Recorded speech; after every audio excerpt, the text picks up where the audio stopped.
Caranya kita harus menuju original intuition, kesadaran murni yang tidak dipengaruhi apa-apa dulu. Mari kita menuju pembersihan diri kalau di empirisisme. Jadi kita masuk ke benda apa adanya, intuisi secara murni. Caranya gimana? Kalau di fenomenologi, metodenya namanya reduksi. Mari kita buang hal-hal yang tidak penting. Kita cari yang asli, biar objek hadir secara murni di kepala kita. Karena kalau mengikuti tadi kan makna bisa macam-macam, kebenaran bisa macam-macam. Kalau bisa kita ketemu yang murninya, hakikatnya kalau dalam filsafat. Jadi kalau selama ini teman-teman kenal bahwa filsafat itu mencari hakikat, salah satu klaster filsafat yang secara sengaja dan serius mengejar hakikat itu adalah fenomenologi. Caranya yaitu dengan reduksi. Ada 3 jenis reduksi kalau di fenomenologi. Yang pertama adalah reduksi fenomenologis. Jadi reduksi fenomenologis itu menyisihkan semua prasangka, semua praanggapan, prateori, prakonsepsi ketika kita bertemu dengan objek. Jadi setelah tadi ruwet tidak karu-karuan, sekarang kita bersihkan pelan-pelan. Kita buang semua praanggapan, semua asumsi keliru, semua pikiran jelek, semua kalau kita bertemu dengan objek. Tadi ketemu jenggot, pikiranmu kan sudah tidak karu-karuan kan. Jenggot yang mesti teroris, jenggot yang mesti Islamnya kaku, jenggot itu kan praanggapan, prejudis. Ketemu orang punya tato, tato mesti preman, mesti kurang ajar, mesti itu kan praanggapan namanya, prejudis, kecurigaan. Mahasiswa filsafat, filsafat itu mesti ngeyel, ora iso dijak, mesti gitu. Sesat filsafat itu itu namanya prejudis. Bahwa mungkin ternyata memang ngeyel, setelah diteliti sesat tidak apa-apa, tapi sebelum kita akses objek, kita memahami sesuatu, untuk bisa kita murni ketemu dengan kesadaran yang asli, yang pertama-tama itu ditanda kurungi dulu, disisihkan dulu. Bahwa mungkin memang orang jenggot itu Islamnya keras, tapi coba ditanda kurungi dulu, biar objeknya hadir secara asli, secara sejati. Nah itu namanya praanggapan, prateori, prakonsepsi. Karena di kepala kita ini sudah banyak sekali prejudis macam-macam. Kita ngalami banyak hal, kita memasukkan banyak data tanpa filter, sehingga kadang tidak karu-karuan di sini. Begitu lihat apa, komentarnya langsung apa. Begitu ketemu apa, komentarnya langsung apa. Karena ini sudah penuh. Begitu dengar Farhad Abbas, yang di kepalamu mesti apa Farhad Abbas, Dewi Persik, siapa lagi Dewi Persik, Julia Perez, itu namanya prejudis. Kamu berarti langganan infotainment. Kita bersihkan, namanya reduksi fenomenologis. Setelah reduksi fenomenologis, setelah kita bersihkan semua prasangka buruk, suudzon kalau bahasa agamanya, kayak orang Indonesia hari ini itu kan kebanyakan suudzon. Begitu saya ngomong DPR mesti korupsi, DPR mesti gitu. Itu namanya prasangka. Mahasiswa demo kurang kerjaan, mesti aktivis, kuliah lulus mesti gitu kan. Itu prasangka. Mesti mahasiswa tua, mesti mahasiswa. Itu prasangka. Meskipun mungkin iya kayak gitu, disisihkan dulu, biar kita bisa membaca realitas secara lebih cermat. Setelah itu kita lakukan reduksi eidetis. Eidos itu arti kata dari intisari. Maksudnya apa? Kalau tadi reduksi fenomenologis itu prasangka yang ada di kepala kita, reduksi eidetis itu semua yang tidak inti dari objek disisihkan. Itu eidetis. Kita cari intinya. HP, casingnya, bungkusnya tidak penting, nggak termasuk HP. Oh, dicari variabelnya, terus yang inti baru dipegang. Masjid itu ada jamaahnya, ada bangunannya, ada imamnya, ada sandalnya, ada tempat wudhunya, ada kan banyak variabelnya. Dari banyak variabel ini cari yang inti. Inti itu ciri paling gampang adalah kalau dia dibuang, maka kalau masjid nggak jadi masjid. Misalnya gini, kalau nggak ada bangunannya masih bisa disebut masjid nggak? Bisa nggak? Ayo, kalau nggak ada sandalnya masih bisa disebut masjid. Kalau nggak ada tempat wudhunya masih bisa disebut masjid. Masih. Kalau nggak ada bangunannya, enggak apa ya, dianggap enggak ya, dianggap enggak wis kudu ana bangunane. Ora ketang bangunan itu cuma garis apa kayak bangunan. Harus ada imamnya enggak? Kalau enggak ada imam enggak bisa disebut masjid berarti. Harus ada jamaahnya enggak? Bisa karep ngomong cuma contoh, jangan dipikir serius. Oh, ini bukan ujian, salah ya apa-apa. Cuma gambarannya seperti itu. Misalnya tadi, oh berarti masjid itu intinya ada imam, ada jamaah, ada bangunan. Di luar itu semuanya nggak inti. Oh berarti 3 ini. Ternyata inti. Berarti kita baca 3 ini dari masjid. Kan gitu. Itu namanya inti. Itu namanya reduksi eidetis. Mahasiswa berarti apa sih hakikatnya mahasiswa itu? Ada demonya, ada kuliahnya, ada konsultasinya, ada kosnya, ada bukunya, ada banyak kan. Di sini tuh mahasiswa harus demo nggak? Nggak harus. Mahasiswa harus kos nggak? Nggak harus. Mahasiswa harus kuliah nggak? Oh iya kan? Lo ini nyari inti masalahnya ya. Oke, kalau tak tanya sekarang, mahasiswa harus pakai sepatu nggak? Yo, sakarepmu lah mumpung nang masjid. Jadi itu namanya reduksi eidetis. Kalau tadi yang fenomenologis berhubungan dengan orangnya, coba jangan ada prasangka. Kalau yang eidetis itu barangnya, temui yang intinya dong, jangan yang tempelan. Kamu mau meneliti orang yang berjenggot, jenggot itu kok ya inti. Kalau jenggot itu tidak inti, tidak ada hubungannya. Islam garis keras, macam-macam kan variabelnya. Yo, apa kalau nggak ada jenggotnya dia tidak bisa disebut garis keras? Oh bisa, berarti jenggot nggak inti. Jubah berarti mungkin juga tidak inti. Baduknya hitam-hitam mungkin juga tidak inti. Nah, intinya apa sih ya? Itu tinggal kamu kejar. Nah itu namanya reduksi eidetis.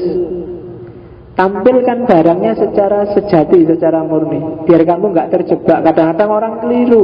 Yang dibahas itu yang artifisial. Yang dibahas itu ternyata yang nggak penting. Kalau ingin agar minuman keras bebas dari tempat kita, ya jangan mukuli yang jualan. Mungkin itu nggak inti. Intinya pembebasan. Mungkin pemerintahnya aja yang kamu keperui, kamu demo biar melarang peredaran minuman keras, termasuk importer dan eksportirnya dan seterusnya. Itu namanya menemukan inti. Itu namanya, itu yang disebut hakikat. Jadi setelah kita jernih karena prasangkanya dibuang, kemudian kita bersihkan objeknya secara eidetis. Dan yang terakhir namanya reduksi transendental. Reduksi transendental itu reduksi yang melampaui diri kita sendiri. Jadi reduksi transendental itu kita tadi kan anggapannya sudah dibuang. Biasanya kita membaca sesuatu itu punya misi, punya tujuan, punya keinginan pribadi, punya hasrat. Nah itu kalau kita bisa menyisihkan ini juga, berarti kita sudah bisa melakukan reduksi terakhir, reduksi transendental. Saya ingin neliti tentang orang sekaten, karena bagi saya sekaten itu cenderung agak musyrik itu, agak bid'ah itu. Nah, Itu kan misimu sebenarnya. Nah, ini bersihkan juga. Lampaui dirimu. Namanya reduksi transendental. Dengan segala hasrat, keinginan. Kalau tadi kan prejudice. Kalau prejudice itu tempelan dari luar yang kamu ambil. Tapi kalau transendental itu dirimu sendiri sekarang harus kamu kalahkan. Subjektivitasmu. Apalagi hasrat pribadimu, ambisi pribadimu itu bersihkan. Itu namanya reduksi transendental. Karena termasuk cara bacamu, perspektifmu. Bahkan nanti di bukunya Husserl, semua teori, semua pengetahuan sebelumnya tentang itu buang dulu, sisihkan dulu. Meskipun kamu sebelumnya sudah neliti tentang filsafat, bahwa filsafat itu memang jelek dan macam-macam, sisihkan dulu itu semua. Kalau tadi prejudice kan nggak ada dasarnya. Kalau ini yang ada dasar, sementara kamu sisihkan dulu, biar murni sampai ke tadi original intuition. Biarkan dirimu jernih, kemudian objeknya juga sejati. Kalau itu ketemu, meskipun coraknya subjektif, tapi akan lebih mendekati kebenaran. Itu fenomenologi. Makanya penelitian fenomenologi itu kan sering disebut penelitian yang grounded, penelitian yang pembacanya nggak ikut main-main, objeknya yang disuruh bicara, biasanya gitu. Cuma objeknya yang bicara itu objek bicara ke subjek, dan yang memahaminya juga subjek. Jadi sifatnya tetap sebenarnya subjektif. Hanya saja ditekan sejauh mungkin agar subjektivitasnya jauh berkurang dan objeknya juga tampil secara murni dan objektif. Itu maunya fenomenologi. Terakhir, berarti fenomenologi sebagai metode itu berarti, kalau tadi semua itu sebagai filosofinya, sebagai metodenya, fenomenologi itu fokus pada pengalaman. Jadi kalau ada penelitian fenomenologi sebagai metode itu pengalaman subjektif seseorang atau sekelompok orang biasanya yang disasar. Karena realitas itu yang dilihat oleh fenomenologi adalah realitas yang ada dalam kesadaran seseorang, sifatnya personal, bagaimana orang menghayati hidupnya. Perspektifnya adalah perspektif objek, perspektif pelakunya yang diteliti. Kemudian memahami makna yang ada di sekeliling kita. Kemudian meyakini ada hakikat, ada inti. Dan yang terakhir bahwa satu-satunya yang bisa kita pahami adalah yang bisa kita amati dan kita alami. Yang tidak bisa kita amati, tidak bisa kita alami, itu biasanya tidak bisa kita pahami. Kalau kamu tanya agama gimana Pak? Agama itu kan kamu yakini sebagian besar. Tuhan nggak bisa kamu lihat, surga nggak bisa kamu alami hari ini, tapi kamu yakini ada. Nah kalau fenomenologi, satu-satunya yang bisa diakses adalah yang dapat diamati dan dapat dialami. Maka termasuk fenomenologi agama itu yang dilihat adalah bagaimana umat beragama melakukan internalisasi subjektif terhadap ajaran agamanya. Melihat keberagamaan orang Jogja secara fenomenologis, itu kan yang kamu lihat, bagaimana orang Jogja menghayati agamanya, dan kamu sebagai subjek yang melihat mendeskripsikan itu sesuai pemahaman objeknya. Itu namanya penelitian fenomenologis. Oke, itu terakhir dari fenomenologi. Silahkan yang mau ditanyakan yang belum paham. Alhamdulillah kalau tidak ada. Kita mulai agak rumit karena mulai masuk ke ide-ide besar tokoh-tokoh baru. Menurut saya tokoh-tokoh kontemporer semacam ini itu jauh lebih sederhana cara berpikirnya dibandingkan tokoh-tokoh klasik, apalagi orang-orang dari abad pertengahan, baik Islam maupun Kristen. Kalau ini nggak terlalu bingung, tapi besok misalnya kamu tak kasih yang dari abad tengah, Ibnu Rus, Ibnu Sina, apalagi yang Kristen Thomas Aquinas, Agustinus itu, mulai kamu siap-siap bawa bantal. Ngantuk kamu mesti puyeng bahasnya. Cuma kalau paham menarik. Hari ini orang jarang menyibukkan diri dengan itu. Tapi kalau kamu mau, lumayan kita bisa asik dengan, karena memang asik. Nggak nyampe. Kadang-kadang komentarnya, kok bisa-bisanya mikir sampai ke situ ya, orang-orang seperti Ibnu Rus, Al-Farabi, nggak ada kerjaan loh.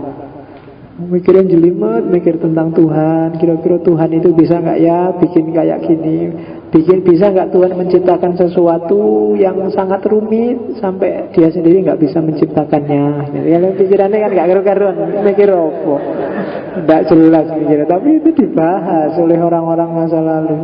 Dulu Tuhan bikin alam ini bahannya apa ya, kira-kira. Itu kan susah kan mikir gitu. Tapi orang abad tengah sibuk mikir itu. Ya makanya tak balik sekarang cara berpikirnya. Kita dari orang-orang hari ini dulu kontemporer, mungkin terasa ringan karena zaman kita memang orang-orang ini. Nah, setelah kita paham yang hari ini, kita kembali lagi ke masa lalu, kita jelajahi lagi orang-orang di masa lalu. Oke, kalau sudah selesai, saya kira itu minggu depan kita akan ngomong filosof yang luar biasa juga, pelanjutnya Husserl, Heidegger, filosof Jerman yang banyak dituduh orang pengikutnya Nazi. Tapi pikiran-pikirannya menginspirasi baik untuk tradisi hermeneutik maupun semiotik di era postmodern. Oke, saya akhiri sekian. Wallahul muwaffiq, wallahu a'lam bishawab. Wassalamualaikum warahmatullahi wabarakatuh.